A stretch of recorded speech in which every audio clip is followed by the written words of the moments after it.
Menteri waktu itu 15 Pak. Pak Menteri bilang bikin 20.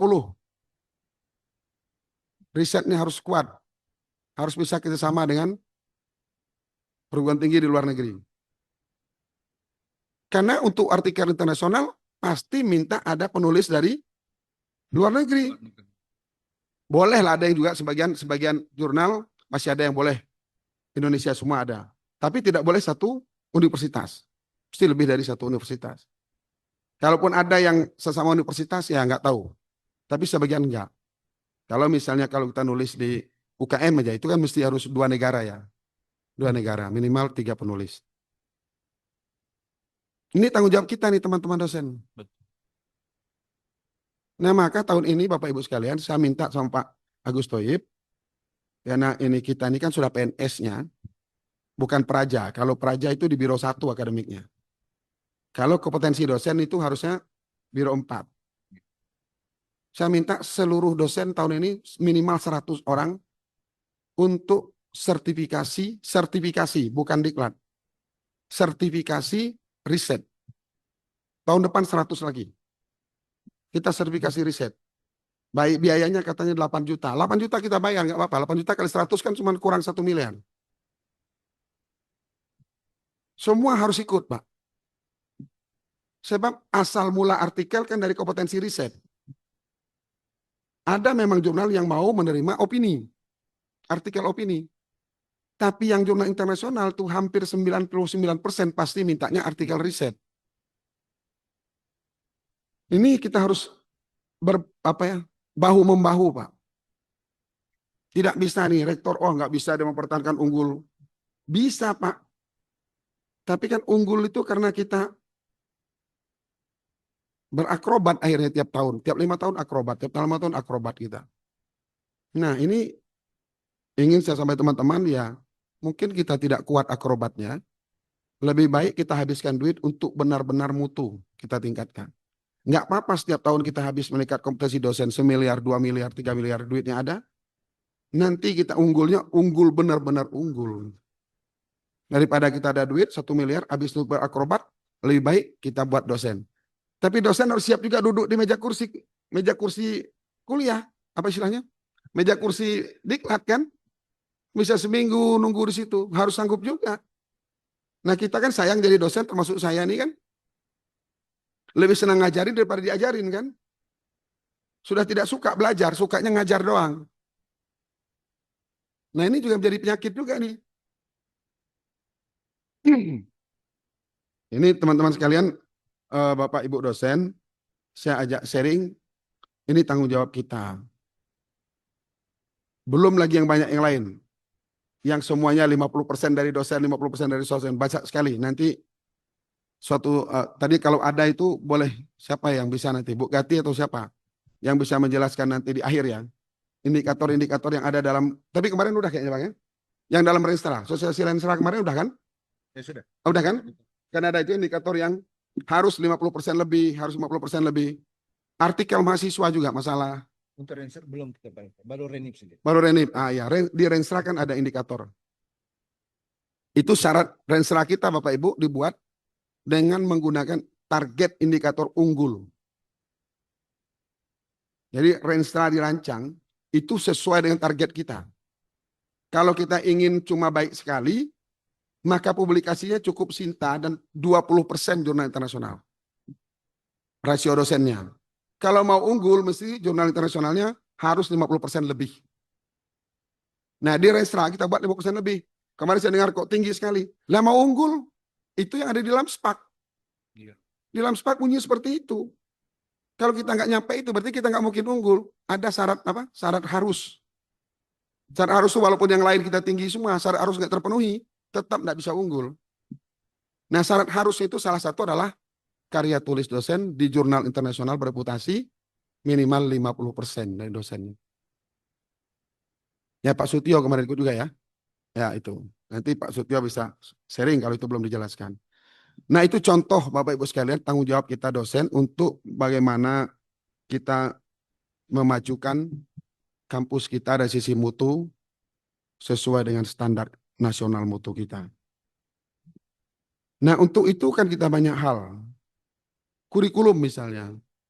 Bagian daripada akreditasi ya, kurikulum. Kita sudah coba perbaiki kurikulum. Kita revisi kurikulum, nggak begitu dalam. Tapi beberapa yang kita masukkan. Contoh misalnya bahasa Inggris.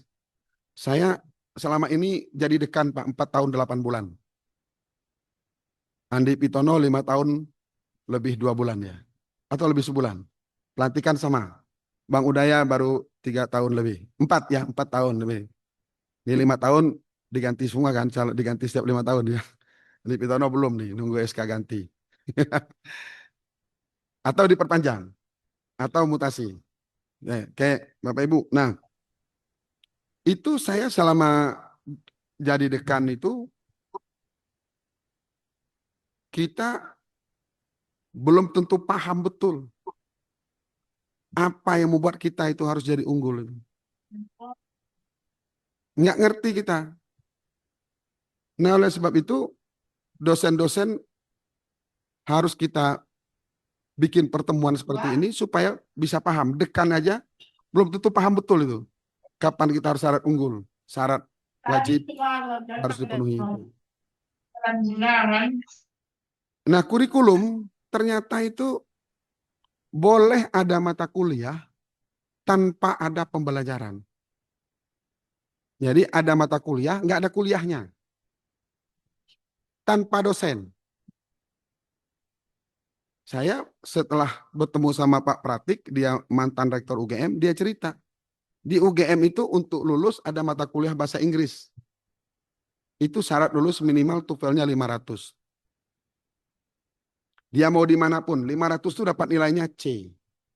550 dia dapat nilainya B, 600 nilainya A. Zaman beliau itu dulu katanya. Itu dia mau tesnya jam 5 subuh, mau tesnya di Amerika, mau tesnya di Indonesia, mau di Padang, mau di Bandung, terserah. Begitu dia dapat sertifikat TOEFL 500, dia dapat lulus, dia dapat nilai C. Nggak ada dosennya kan? Dia mau kursus ke NEC, dia mau kursus ke IF, dia mau kursus ke mana, nggak peduli.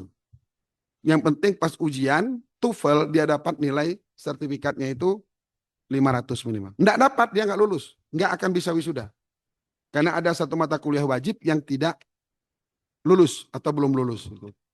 Nah dari situ saya baru, oh ternyata enggak. Nah terus ketemu lagi dengan UI. S3 UI itu ada mata kuliah, Mutia ya Mutia. Ini pengalaman Mutia juga nih. Artikel. Itu akreditasi nilainya berapa? 4 atau 6 ya? Ini angka kreditnya. 4 kalau nggak salah ya Alma ya. Syarat ekonomi akademis. Oh ya. Ya. Itu siapa yang ngajarkan? Nggak ada. Begitu kita dapat terbit, LOE atau sudah terbit, dia nilainya tergantung key-nya ya, ya. Q1, Q2 misalnya A, Q3 dia B, Q4 bawah itu C gitu. Nggak ada dosen juga. Nah dari situ saya paham, oh jadi dekan 5 tahun pun harus belajar sebetulnya. Nyusun kurikulum dan penilaian terhadap kurikulum itu. Nah dari situ Bapak Ibu sekalian kita buat sekarang. Bahasa Inggris misalnya. Itu ada di semua tingkat. Syarat naik tingkat. Syarat wajib. Mulai kurikulum 2025-2026. Sampai tamat nanti dia 500. Dapat nilai C 550, B kemudian 550 sampai 600, 556 sampai 600A. Jadi upaya kita memaksa peraja kita untuk go internasional, think globally, act locally. Dia belajar praktek ya praktek pemerintah Indonesia. Gimana praktek keuangan daerah Indonesia, bukan keuangan daerah Inggris. Bagaimana dia praktek tentang analisis beban kerja di Indonesia, bukan di Inggris. Bukan di Australia, bukan di Singapura.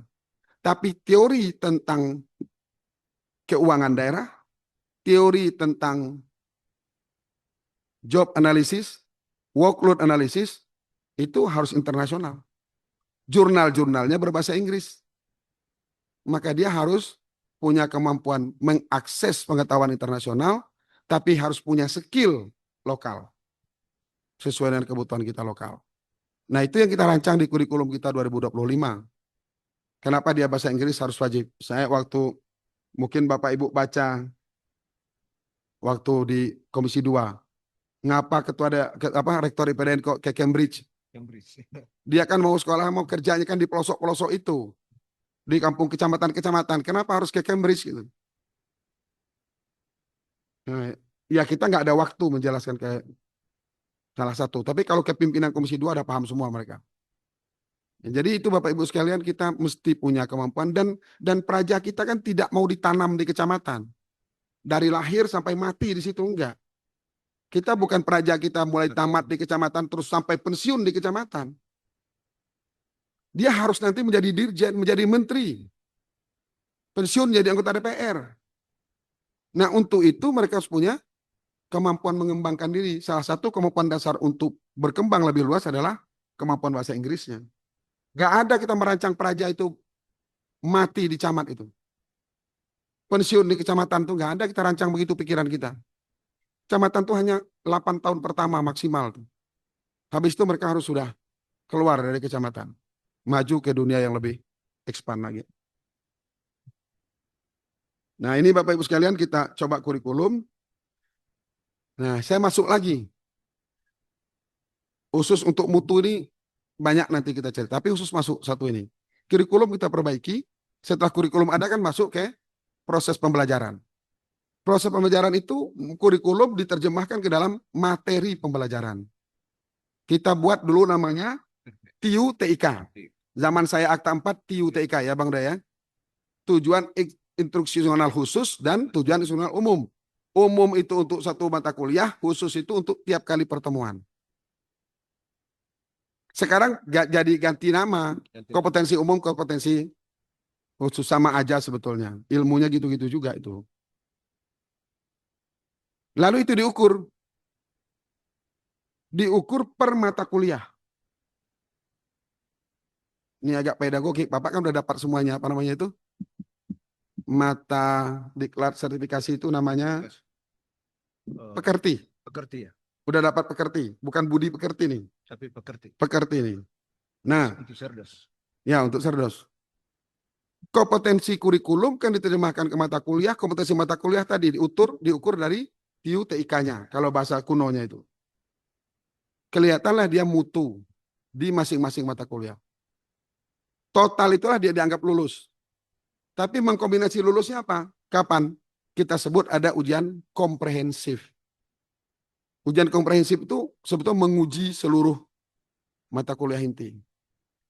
Nah, Ibu Bapak sekalian, kelemahan kita di sini. Ini mohon perhatian juga ini. Mata kuliahnya itu enggak lulus.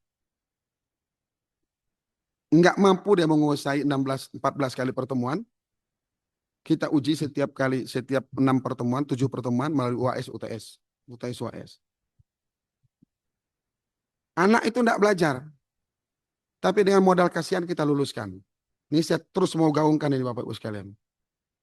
Karena satu doktrin mulai dari zaman saya sampai hari ini yang belum berhasil kita kikis di bumi Manglayang ini adalah apa? Apa? 4 tahun pasti lulus. Ya. Kambing pun ditambat di PDN. Ini off the record nih sebetulnya. Nggak boleh orang tua luar tahu nih. Tamat jadi Punapraja. Ini tantangan.